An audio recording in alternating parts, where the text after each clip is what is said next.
that passionate about real estate. I'm passionate about making money though.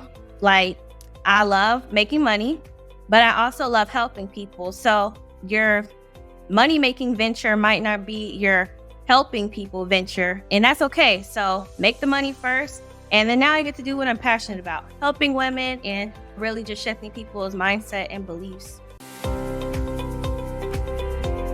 Welcome to the Aid to Assets podcast, the ultimate podcast for aspiring real estate investors. I'm your host, Tiffany Watson. Join me as we discuss real estate investing for 9-to-5ers. We'll talk about everything from money mindsets and property ownership and different strategies you can use to invest in real estate.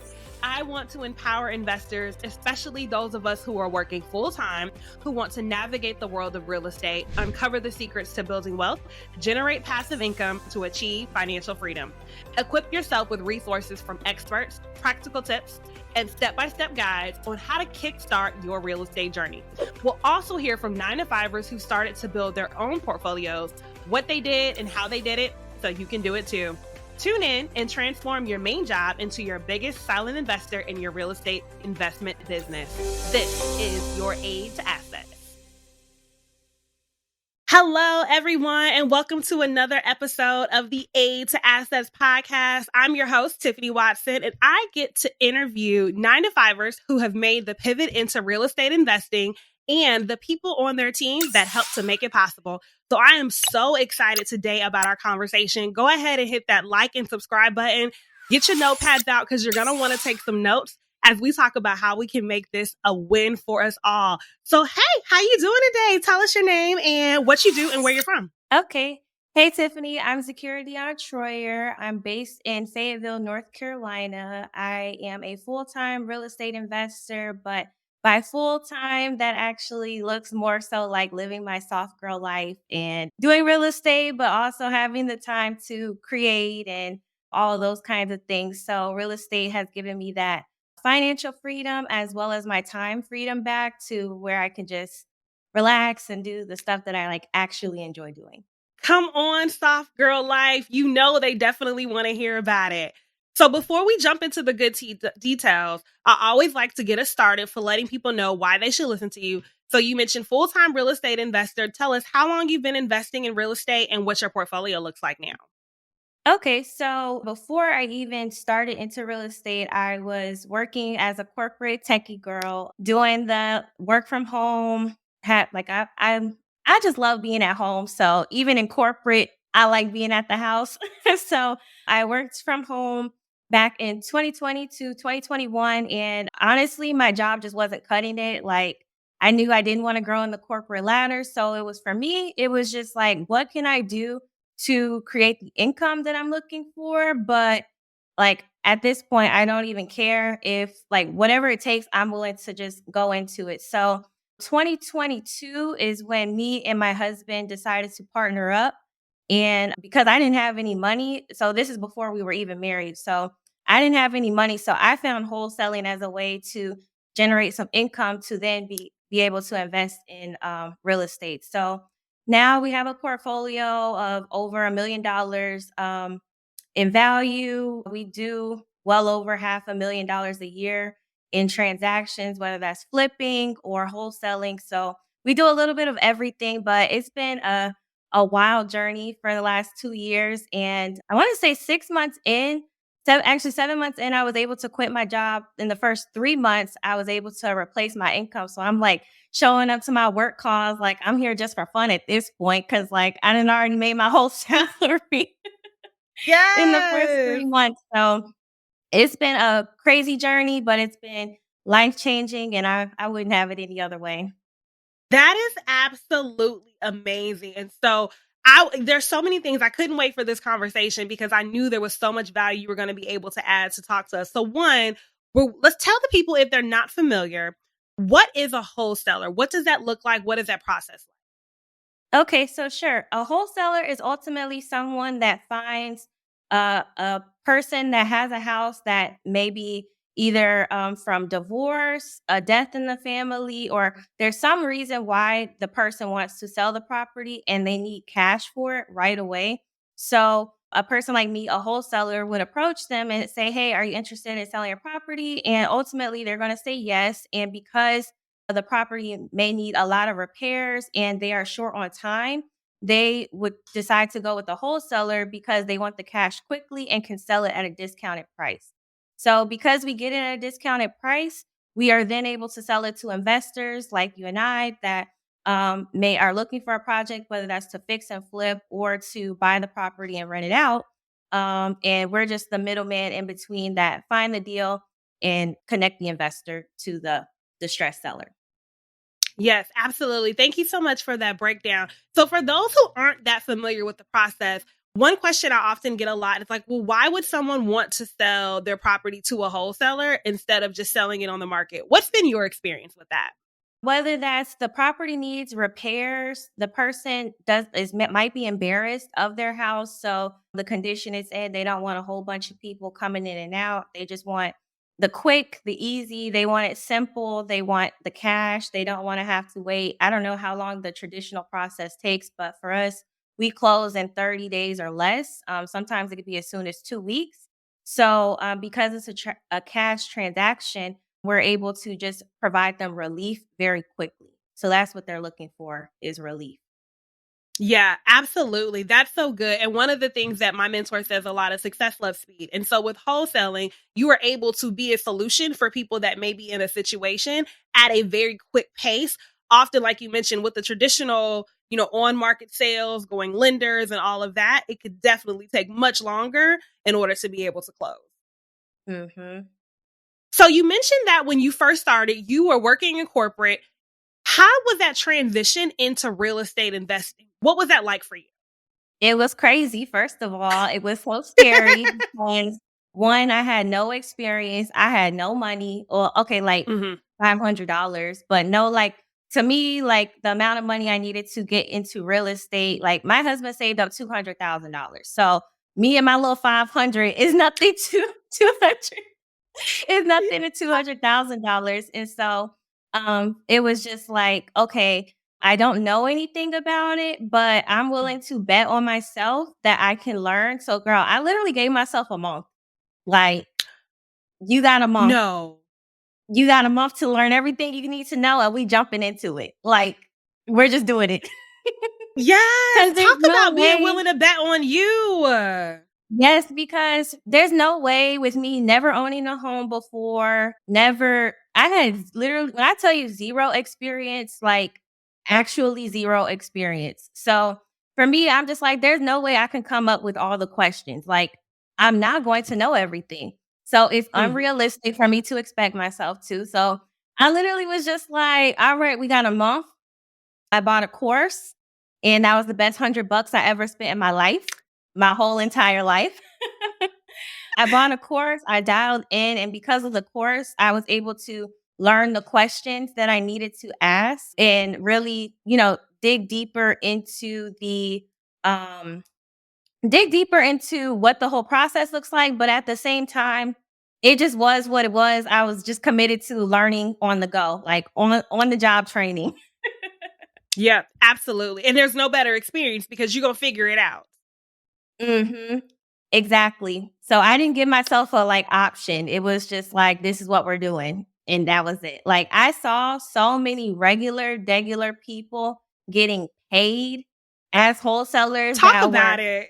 that were literally less educated than me. Probably a lot of them started off in worse positions than me. Like I said, I live a pretty normal life.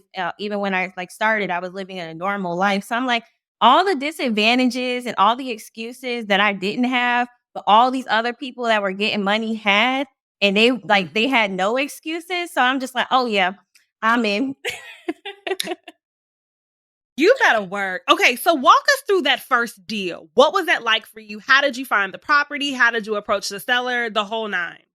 So I will tell you, our first deal actually was like our third deal to close because we had title issues. So our first deal that we got under contract was actually in a really rough small town.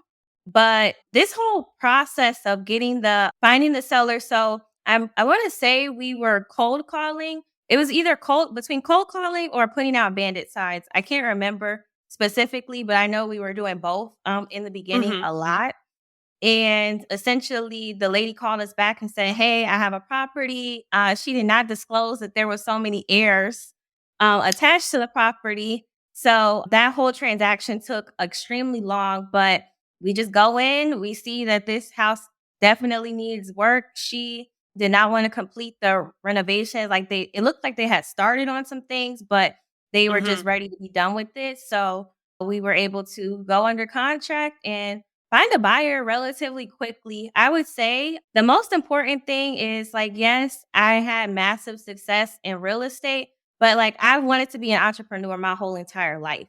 So like all Mm. the skills required to wholesale successfully, I had attained ahead of time. It was just a matter of plug and play with real estate. So that's kind Mhm. of a disclaimer because I want to say our first like 3 months, we got a deal, and everybody says give it 90 to 60 day. Wait, 90 to 6 months. So three to 6 months, you should wait to get your Mhm. first deal. Like go hard, but give it at least 3 to 6 months. And so the reason why we were able to have like massive success really quickly is because like everything from marketing, knowing how to talk to people, being professional, like you said, moving with speed and having that sense of urgency. All of those skills came from my previous ventures that didn't work out.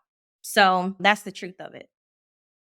And so I love that because you were able to build upon the lessons from what you had already been doing previously and just continue as you continue to elevate to the next level. Talk to us a little bit about that mindset, especially for many of the listeners. Real estate, similar to you, is completely new for them. And so I tell people a lot, you go to the next level head first. What was that mindset work for you to help you to get there? So for me, it's just like it's all about being committed. Everything in life is about being committed. The answers will come once you commit to doing it. And so for me, it wasn't like, yes, it was scary, but honestly, the scariest part wasn't even getting into real estate. The scariest part was quitting my job, girl. Like uh Mm, mhm, releasing mhm. from the security of my corporate safety net. That was the scary part, but actually getting into real estate is just like, okay, I'm willing to do whatever it takes to learn this. I'm willing to grow. I'm willing to invest. I'm willing to invest in marketing and just learn. So I think it's for me, it's like, okay, sure, I don't know anything about it, but I think that's a great place. Being a beginner is a beautiful place to be because when you don't know, you're not building on like misinformation. So basically, the people that are into real estate and have never invested in a deal, you're hearing all of these buzzwords about all of this different stuff you think you should be doing. Oh, how do I invest using life insurance and all this advanced stuff, okay? I didn't have none of that advanced information when I Mhm. started. So, starting from ground zero and having a clean slate to build on and just being open to learning was what worked out Yeah. for me. So it's just a openness for me. I'm just an open kind of person. I approach everything just like open. That's so good. That's so good. So you talked about the fear of definitely leaving your job, and that is a goal for many of the listeners. How did you know you were ready? So I had already, like I said, the first 3 months made my salary. So I'm like, okay, this is cool. My original goal was to quit in December. So I'm like, okay, I want Okay. to give myself a solid year. And literally one day, my husband woke me up and was like, "Z, today's the day." And I was like, "The day for what?" He's like, "You should quit your job today." And I was like, "I don't think so." So I cried. And for me, Oh. because safety and security is like a top priority to me, like not Yeah. growing up with financial security, everything has been built because of not growing up with financial security. So to Mhm. leave corporate was like, oh my God, like it's freaking me out. I had a lot of limiting beliefs, a lot of like Mhm. that it stretched me. Like I already had the proof of concept. I made my income, my salary in the first 3 months. I don't know. By the time we quit, we had tripled my income. So it's like, what am I really doing here? But I just wanted like I wanted to be sure. But Mhm. my husband did not make sure of that. He was just like, "Let's go. Like, we got this is holding us up. Like, you got deals that you could be talking to sellers, but instead you're focused on working during the day. There's other stuff you could be doing, and it's like actually taking away from the business by you working." So that's the kind I think that's the point to where you should assess, "Hey, is it worth it to actually quit my job when having a job is costing you deals?" That's the Ooh, time to let it go. that is so good, so good. We talk a lot about having benchmarks, and so it sounded like you started with one where December was your benchmark, but you were making more than what you fast at a rate faster than what you anticipated. And so, shout out to hubby for giving you that push and Girl, believing he that, crazy. So let's talk about that now because we often hear we need a network, we need community, but I want to know, what is it like being in business with your partner? How do y'all navigate that? So the most important thing for us, we have 2 totally different personality types. Like all of my all of my strengths are his weakness, and all of his strengths are my weaknesses or just things I would prefer not to do. Mhm. So, for me, well, for us, it's been so important ironing out those roles and responsibilities. So, for instance, with wholesaling and real estate, we didn't have a framework to start with. Like, we just decided, oh, we're going to do this together. Like, okay, so going back, when I first got interested into real estate, my husband told me that was doing too much. Like I said, I already had a business venture that was unsuccessful, that I was trying to get off the ground. I had my job. And so when I found out about wholesaling, he was like, "Oh, that's too much. Like you got your hand in too many pots." And so Mhm. I was like, "Well, I'm gonna do it anyway." So I just bought the course, bought all the materials that I needed, everything that they said I needed, I got. And he saw that I was serious about it. Like, Mm. I didn't care what he was saying. I'm like, this is what I'm on right now. I don't care. Like, I'm just gonna do it. And so with him seeing that commitment, because he's a very committed, action-driven person, with him seeing that commitment, he was like, "All right, let's team up, let's do this together." But we had no blueprint on what a partnership in real estate would look like. So the Mhm. most important thing for us was getting very, very clear on who's responsible for what. And by us getting clear on who's responsible for what activities, what we do together, that Mhm. made it to where each person was accountable for that task. And also, it prevents people from stepping on each other's toes. I have high energy. Like, if to my husband, I am submissive, I am easygoing, go with the flow, just vibe, but he's the driven one. Independently, I'm driven. So, knowing that about ourselves that, hey, I have to tone it down when we're together, when we're working on something together, but this is my lane of genius. I can be hard and intense in this lane. That gives us the space to really not step on each other's toes. Cause that's what they say a lot, like, oh, 2 alphas can't coexist. But no, the truth is Mhm. they need 2 departments. Like, my department is dispo and wholesaling. His department is more of the acquisitions, negotiating, and all of that stuff. So all the marketing, I'm responsible for that. Like I said, the negotiating, the talking to sellers, that aspect, the managing projects, he's responsible for that. So getting very, very clear on who's responsible for what has made it pretty Mm. easy. So, and then also it allows me to be sweet and kind and still tell him when to step off. Like, Chud, you're overstepping. And that's it. Like, that's literally it. I love that. That's absolutely amazing because a lot of times you hear, especially when you're talking about relationships, there's all these conversations about what a woman should do and how a man should do it and who needs to have what role. But one, it sounds like you all were very open-minded. You mentioned earlier you were very open-minded about, let's just be clear on what our gifts are. What are the strengths that we both bring to the table and how can we maximize this, because we have the same goal. This is what we're trying to build for each other, for together with for our families. Mhm. Exactly. Exactly. Love that. So when you find yourself, now you are, let's see. a year in, you've quit your job, Mhm. you're full-time, y'all are doing this together. Talk to us about that transition of there's no security. I'm really into this entrepreneurship. Like, what shifts needed to happen in your life, both in your business and personally, to really make that sustainable? Okay, so a lot of people, when you think of entrepreneurship, they think of the times of feast and the times of famine, meaning when the money's rolling in good and then there's going to be a dry spout. So, something really, really insightful for me was learning that if you are consistent in dry season and high season, Mm. you turn on the consistency. Like your work ethic should never change based on the result. Like you have to Mm. commit to the work. Period. Say So, that again. Say that again. Yes. yeah, so your work ethic should never change. You have to be committed to the work. Like that that prevents that high and low, that crazy fluctuation. So, by me being consistent, my income is able to be consistent.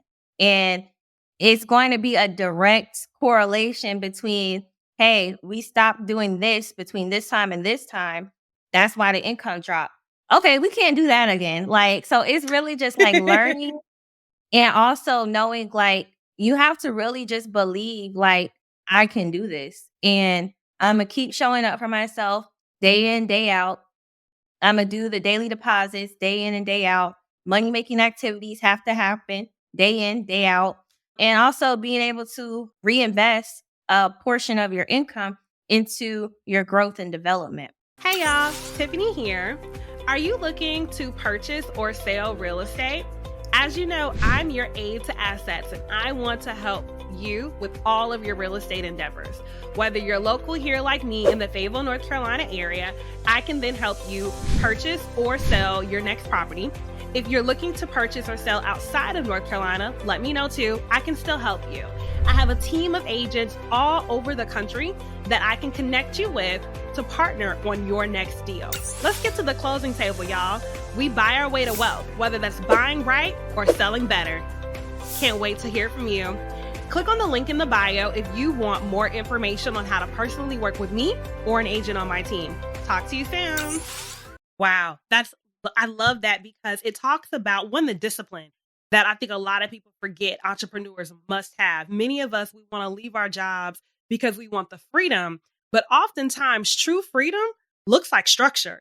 It looks like the Mm. discipline and having to do sometimes that, not the partying all the time. It's not that I can sleep till 11 a.m., but it is I am now responsible for making sure that what needs to get done gets done.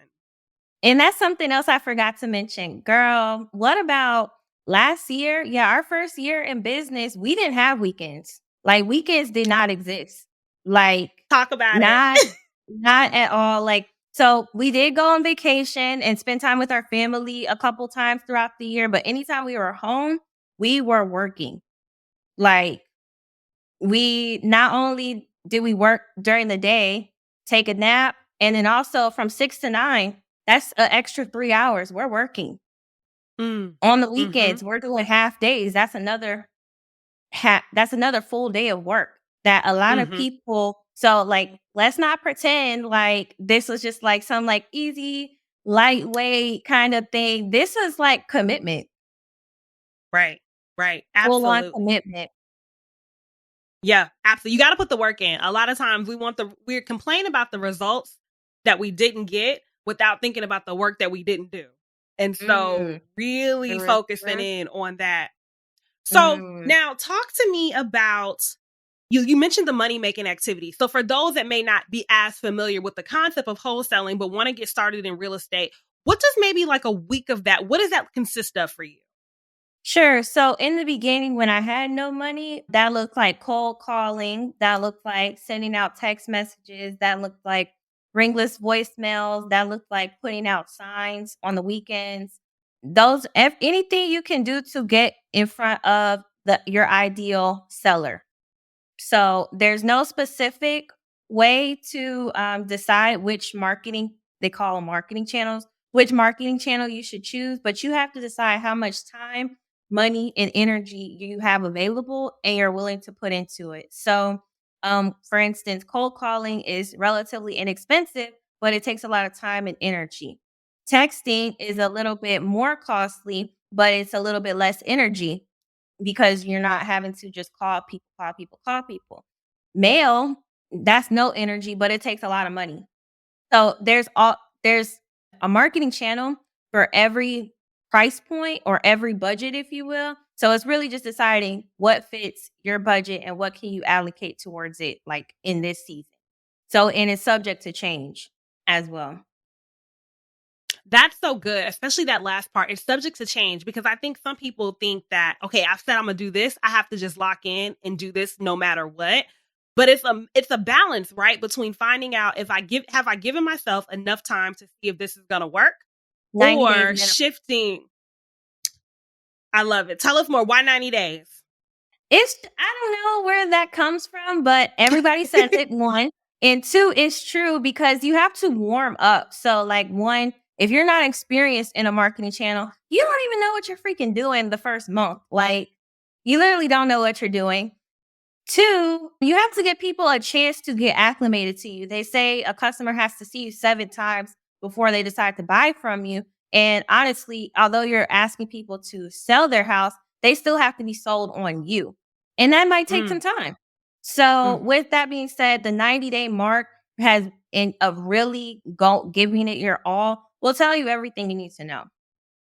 Yeah, I love it. I'm good on a quarter. I think a quarter is great. I work on that as well because it gives myself enough time to, like you mentioned, see if this is actually working. But also, I haven't committed half a year, for example, to something that I haven't seen the results in. So I agree with that wholeheartedly.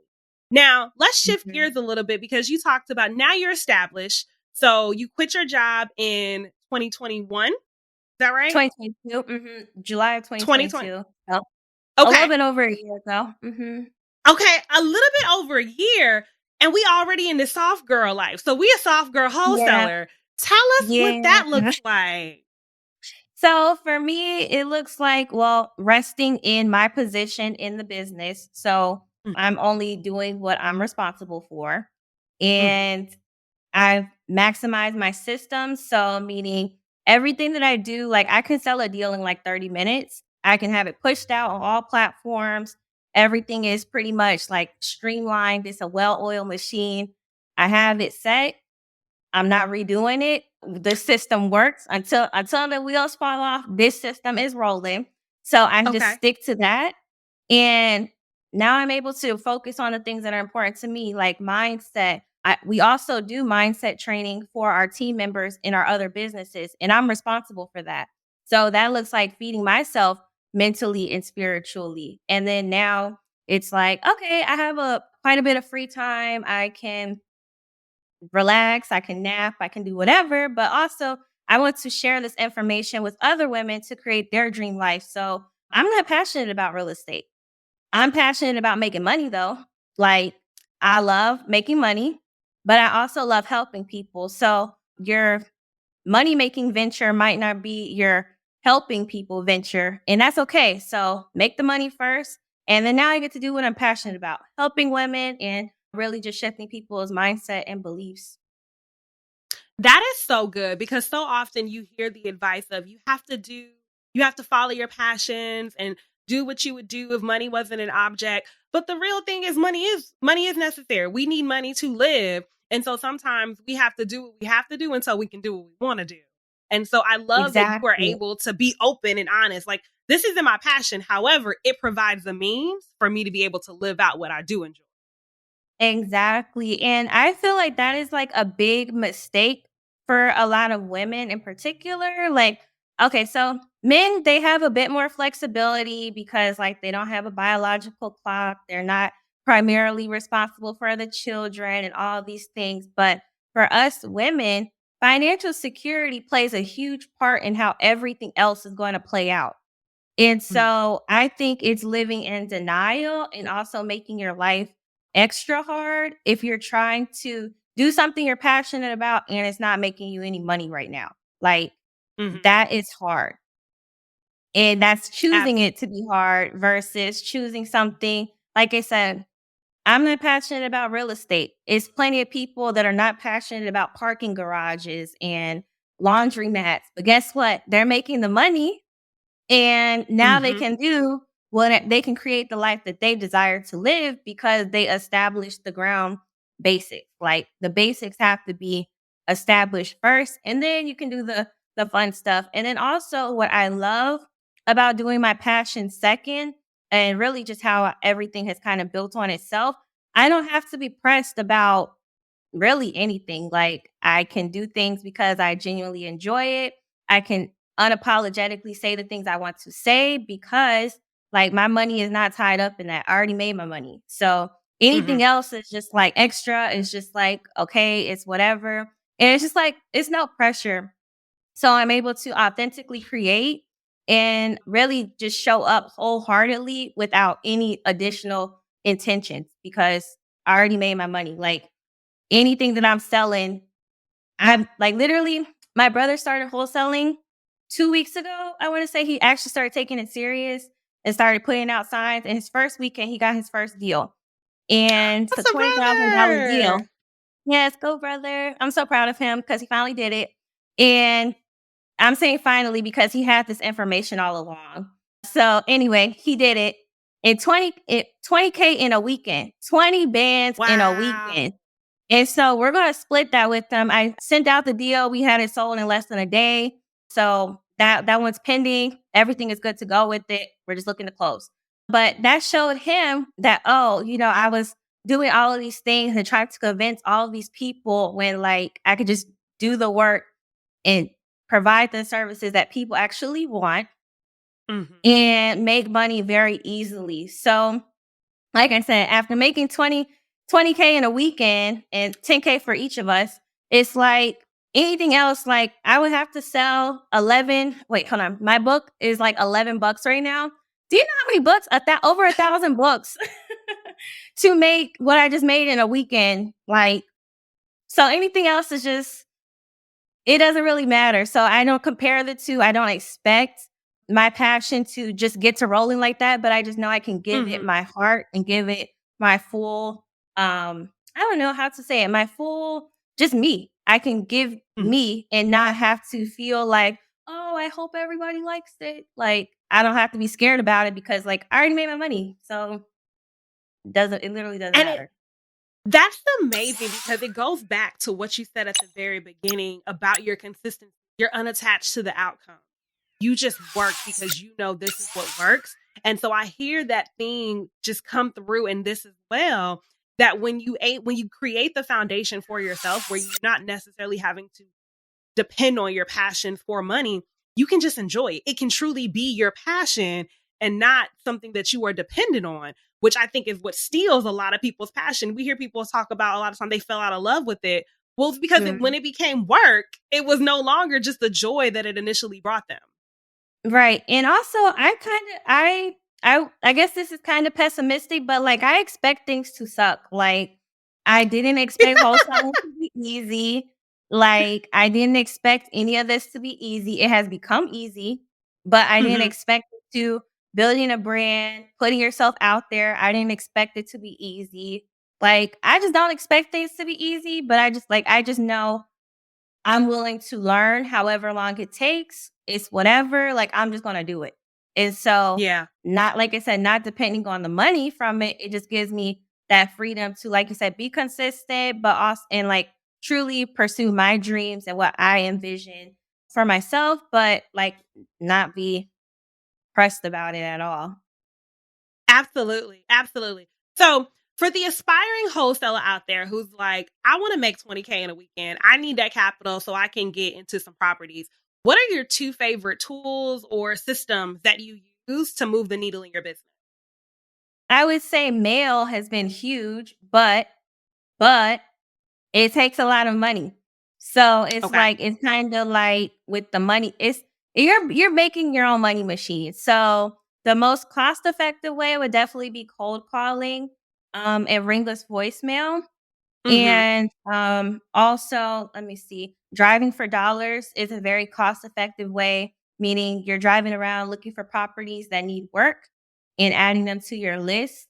making a list and reaching out to them. You can write handwritten letters. That's a cost effective way as well. But just you have to be committed to do whatever it takes. Mm, Like it's not something you can dip your toe in. My brother didn't get a 20K deal from dipping his toe in it.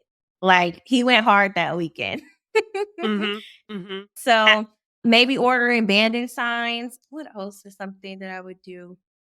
Mm, Texting is pretty much becoming illegal, so I would not recommend texting. Let me see. What are the other marketing channels? But Facebook ads, that's another one that if you have some money, some extra money on the side, you could invest in as well.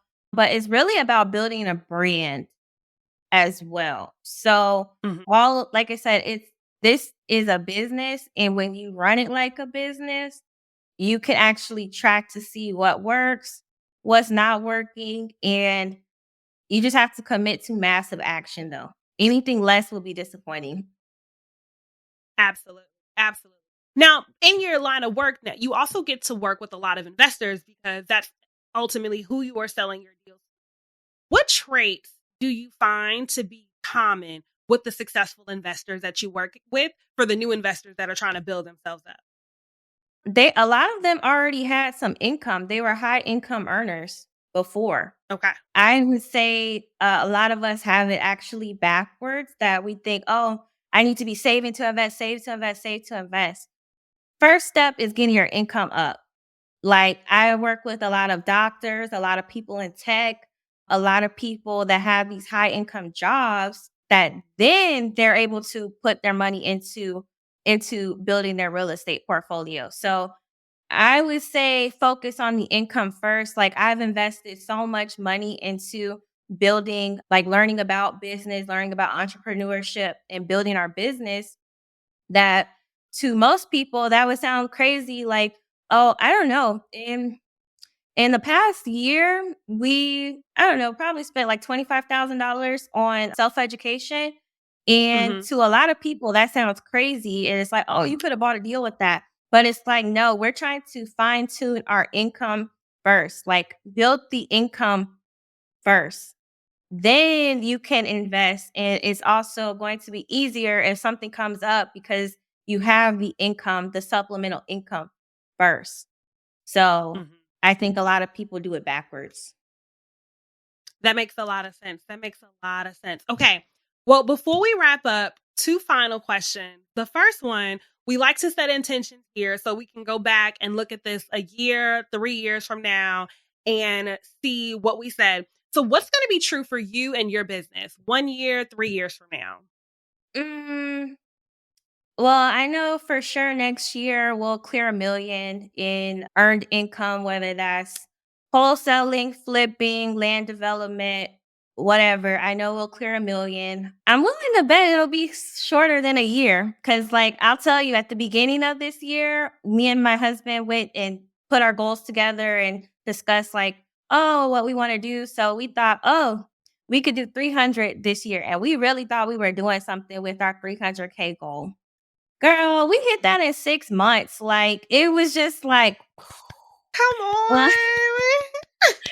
thank you, and so, for me, it's like, okay, we could say it'll be 1,000,000 in a year, but it'll probably be less than that, so, I know that for sure. What else? We're gonna get a mobile home park by the end of the year. I know that for sure. Nice. That has to happen, that's going to happen. What else? I don't know. There's a lot to look forward to, but I don't know. I don't know. These things I know for sure. Like, everything I feel like it's very hard to predict for us right now because we make such huge shifts. Like, last year was crazy. The year before that was crazy. So it's like things are all like my little brain right now cannot even dream of what is to come. So it's just like I'm open to it though. Like, I'm open to growth. I'm open to learning more. I'm open to doing more and also doing it more efficiently. So whatever that looks like, we're willing to do it.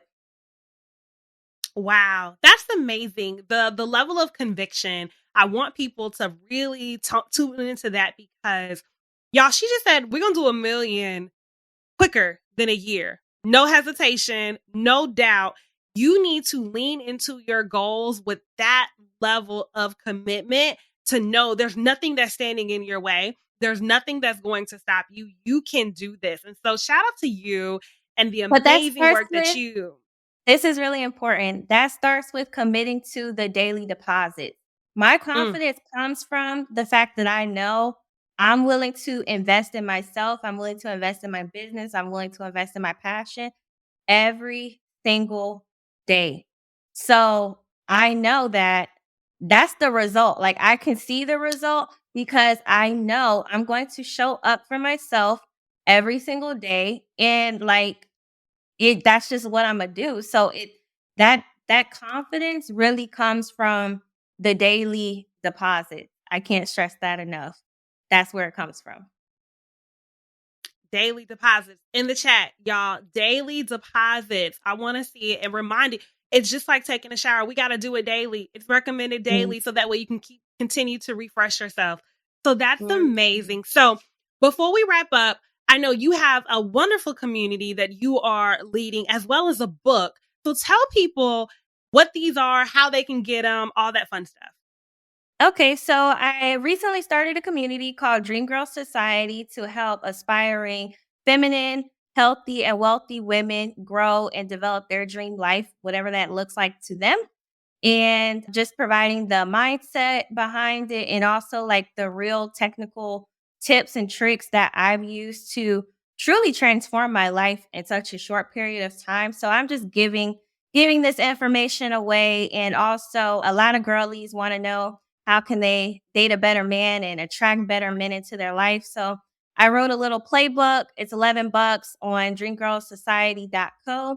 I have this playbook for the girlies that want to date better and just truly attract, like, bring in the good stuff because for us women, it's very important. Like, we can make all the right decisions, but who we decide to lay down with and create a life with can significantly change the trajectory of our life just from that one decision. So I'm empowering the women to make better decisions and also just become a magnet to good things. So that's what I teach women. My Instagram is at Zeta So Bossy, Zeta So Bossy. On Instagram, on TikTok, I'm everywhere, but we got a lot going on. But I'm super passionate about helping women get money and also create the life of their dreams. Oh my goodness. Thank you so much for your time today. This has been amazing. Y'all definitely tap in. We will have all of those links in the description box for you to join the community, to get the book, to follow. Thank you so much for sharing your wisdom and experience. This has been absolutely amazing, and you are fabulous. Thank you, Tiffany. Thank you so much for having me. It's been a blessing to be here, and I'm looking forward to connecting with you some more. Absolutely. Well, y'all, this was another episode of the A to Assets podcast. We teaching you how to live your soft girl life here in real estate. So we'll see you at the closing Sure. table. Until next time. Bye. Thank you for tuning in to another insightful episode of A to Assets. Remember, your journey from 9-to-5er to successful real estate investor is within reach. Keep learning, keep growing, and keep investing in your future. If you'd like to know more, connect with me on Instagram at A to Assets. Don't forget to subscribe, rate, and leave a review. Until next time, happy investing.